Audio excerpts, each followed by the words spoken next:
Hey there, I'm Ryan Grimm. I'm here with Politico's Sungmin Kim. We're here to talk about the impending crisis facing the Trump administration that nobody's really talking about yet because there is so much more fun stuff to talk about. And that is the fact that the government is A, going to run out of money, and B, going to be unable to pay its debts and default on the global markets if they don't raise the debt ceiling. And they're doing nothing to avert what would be a cataclysm if both of those things happen. So in your reporting, why? Because Congress loves to procrastinate, and that's not really new. We see this happening every year on these deadlines. This is why I started covering Congress in the summer of 2011, which was the first real debt ceiling crisis we had in some time. And we pushed it up until literally the last second, the last minute, until the country was ready to default on its debts. That's kind of the way congressional leaders always figure. The time crunch is what brings lawmakers together to compromise on these very difficult tasks. But this is a new Congress. We're dealing with an unpredictable White House who hasn't gone through a lot of these policies before in terms of raising the debt limit. We just went through a government spending fight that was pretty difficult and was only funding the government for the rest of the fiscal year, which is only 5 months. So it remains to be seen how brutal the spending fight's going to be, but we're gearing up for a really complicated fight where the Trump White House is going to be insisting on a lot of measures. Remember that border wall that went away? I'm sure that'll come back in these talks, and Democrats on Capitol Hill and even some Republicans are going to play some hardball here. Right. And people may not know this, but these are actually two separate things. Correct, so yeah. The government shutdown, the government needs authorization to spend money and money appropriated in order to just stay open, keep the federal workers employed, etc. But they also have this kind of arcane and probably stupid thing that should be eliminated, which is known as the debt ceiling or the debt limit. In other words, Congress will appropriate $2 trillion in spending. They will pass tax legislation that raises about $1 trillion, and then they will say, well, you can borrow the rest, but then they'll set the limit at $500 million. You're like, well, wait a minute. You asked us to spend $2 trillion, yet where are we going to get the money? You're not giving us a way to get the money. So Exactly. It's been obligated, the bonds are out there, and now all of a sudden you're not going to pay. What would be the consequences if you kind of breached the debt ceiling? We saw a little bit of it 6 years ago when we did go up right up to the minute. Now, we didn't default on our debt at that point, but you saw the United States sterling credit rating get downgraded from it. You know, it was like a AAA to like a AA, but that was still a very big deal because investments in the United States are supposed to be the safest in the world. And it really brings about this kind of crisis of confidence. The common demand especially from Republicans, is to demand on some sort of spending reforms. There was the Boehner rule a few years ago where the former speaker, that was John Boehner, said for every dollar that you raise the debt limit, we're going to cut $1 in spending. Well, in this Congress, that's a really hard formula to come up with because what do you cut? And that's why... Are Democrats making any demands? So far, nothing explicit. You know, House Minority Leader Nancy Pelosi alluded to some potential demands last week in terms of certain demands that they may make on tax reform. But neither caucus has really come together yet. I think a lot of Democrats aren't too eager for the drama either that they saw, and I do think that some Democrats say, no, we demanded clean debt limit increases under the Obama administration. We'd look a little bit hypocritical now if we demanded something in return. That's the funny thing about Democrats. They actually do worry about looking hypocritical. You know, when Republicans switch from minority to majority, they just throw everything they said down the memory hole. A clean debt ceiling, by the way, what we mean by that is you just pass a bill that raises the debt ceiling by $2 trillion or whatever and allows you to borrow $2 trillion more, and you don't attach anything to it. You don't say we're going to raise or cut Social Security, or you're not going to do anything policy-wise. You're just going to vote on that and move on. And under Obama, Democrats always said, just raise the debt ceiling. Stop playing politics with the global financial markets. And it's interesting, too, because you see a division within the administration, too, in terms of what they think should happen. And you have Steven Mnuchin, the Treasury Secretary, who comes from that Goldman Sachs financial markets world. So he knows the impact that gambling with the debt limit can have on the global markets. He says, no, we want a clean debt limit. Let's keep it, no riders, nothing superfluous. And then you have other guys like former Congressman Mick Mulvaney, who was a member of the Freedom Caucus when he was here. He's now overseeing the Office of Management and Budget, saying, no, we want spending spending reforms, spending cuts tied to this. You reported that Mnuchin, though, seems to be in the driver's seat. He seems to be in the driver's seat for now. A bunch of my colleagues reported last night that Trump is siding with Mnuchin over Mulvaney when it comes to this debt limit perspective, which it may have a calming effect on the crisis over here, but it's Trump. No one knows what he's thinking. So he could be on Mnuchin's side on one moment and could be on Mulvaney and Gary Cohen's side on the next. So we'll see when we get closer to the deadline. Can you guys tell us about your experience reporting when there was a government shutdown and what caused it? Was it a budget issue or a debt ceiling issue? Well, it's Ted Cruz. It was a Ted Cruz issue. Well, first of all, covering it was just personally miserable. It was 2013. Right? Yeah. I remember I worked for a month straight and I got like one Sunday off just covering this whole crisis. But what triggered the last government shutdown, which was in October 2013, was this push led by conservatives, mostly Ted Cruz, Republican from Texas. To grow his email list. To defund Obamacare is the correct term. Basically saying Congress has the power to appropriate, so we're going to strip money from the healthcare law. And at some point, just the pressure from the conservative base and the broader Republican Party grew so strong that mainstream Republicans latched onto this, because otherwise it was kind of like this obscure argument for a while. Actually, the government shutdown occurred in October, but this idea was percolating as early as July of 2013, if I recall. So that caught on. Democrats insisted on saying, no, like, we're not going to attach these conditions to the simple kind of task or duty of making sure the government lights stay on. But finally, September 30th, which is always the deadline for passing these spending bills, came. Republicans still said, no, we need these provisions in there, and the government shut down. So it was just this continuous day after day.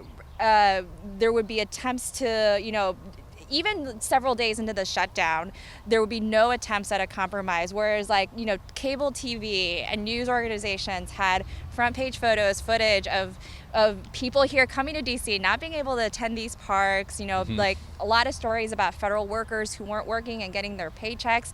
And that wasn't, that was still not kind of moving the needle for a while. And you had a lot of attempts from House Republicans, I recall, saying, let's pass funding just to help the NIH. Right. Let's pass funding and the veterans, yeah. kind of the most kind of sympathetic groups who do need these treatments at NIH or need their veterans benefits. And I remember Harry Reid, who was the Senate Majority Leader at the time, said, no, like, every facet of the federal government is important. We're not going to single out the veterans or NIH for another. So that was kind of the hard stance that Democrats were taking.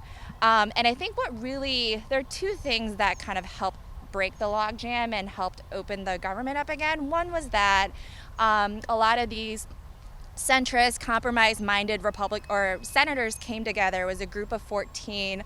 7 were women, which is probably why we need more women in the Senate. Kind of came together to try to broker a deal. It wasn't the final deal that passed, but it kind of at least got people talking again. The bigger factor, I think, too, is that the debt limit, which we were just talking about, that the debt limit deadline was coming up at that time too, while the government was shuttered. So while lawmakers in general were willing to take the risk and kind of shut the government down for a couple of days or for a couple of weeks, because workers can get back paid. It's not the end of the world if tourists can't attend a park here in DC. If you default on the debt, that's a big deal. So they were able to kind of bring everything into one package, funding the government and raising the debt limit in one kind of painful vote for a lot of the members, but able to kind of resolve both those instances. But those several weeks in October 2013, pretty miserable. Yeah. We're not just being kind of hyperbolic about breaching the debt ceiling. Think about it this way: like a lot of banks and other financial institutions rely on this overnight debt. They're passing it back and forth in order to keep these things liquid, to keep things moving. And so the ATMs, paychecks, and the flow of the financial system requires everybody to get paid, because if one person doesn't get paid, then the next person doesn't get paid, that person can't pay the next person. So if the federal government defaults on its trillions of international debt, then an institution that needed its $15 million check the next day in order to pay its bill can't anymore. And then the next institution that needed its $15 million, and there are a lot of situations where institutions can't survive a day of that because they get foreclosed on by the other person. And once that starts happening, it's a domino effect, and that's why people are worried that the whole global economy could just kind of seize up. Okay, so September 30th is when we have to worry about it this year. Lisa McGee is wondering, is the Republican Party as divided in budgetary policies as they are on health care, and how much of the budget depends on health care decisions?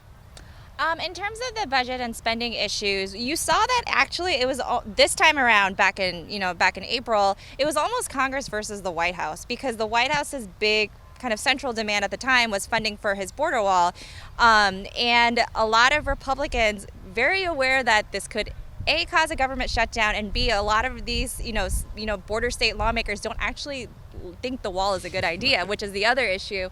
They weren't so eager on kind of listening to Trump and trying to push the border wall into the spending bill. So whether that dynamic plays out again, I don't know. I think Republicans are very aware that if there's a government shutdown, it'd be hard to blame Democrats, considering Republicans control all levers of the government. But who knows? The Trump administration seems like they're going to push really much harder for the border wall later this year. And his legislative director, I believe, was talking to reporters earlier this week and say they can't, they don't want to shut down, but they're also not going to rule out every point of leverage. So I don't really know what that means in practice just yet, but I think that it's going to be actually, it's probably just going to be a major, or probably going to be more of a bigger fight between, the White House and people here on Capitol Hill.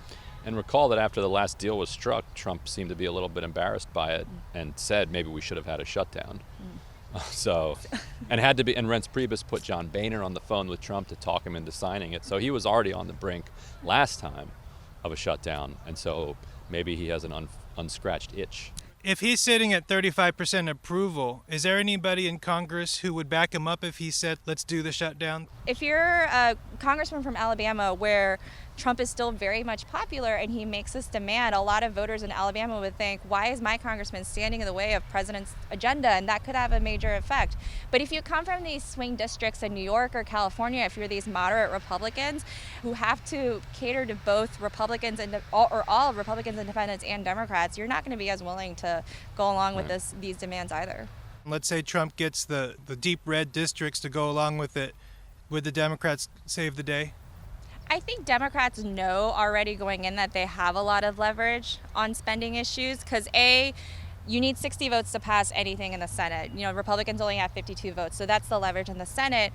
And the leverage in the House is that a lot of Republicans just fundamentally don't like voting for spending bills because they think just the mere level of government spending is too high, not even kind of just how that spending bill is structured. So Nancy Pelosi, even though she's kind of deep in the minority, has a lot of leverage there already because she knows, and Paul Ryan knows, there's always going to be a big group of Republicans who are not going to vote for spending bills. So they're both, Chuck Schumer and Nancy Pelosi, are kind of already at the table, and they know their leverage and they know how to wield it. I mean, sometimes they go a little too far, but they know that they can have some power, and I think Republicans obviously know that as well.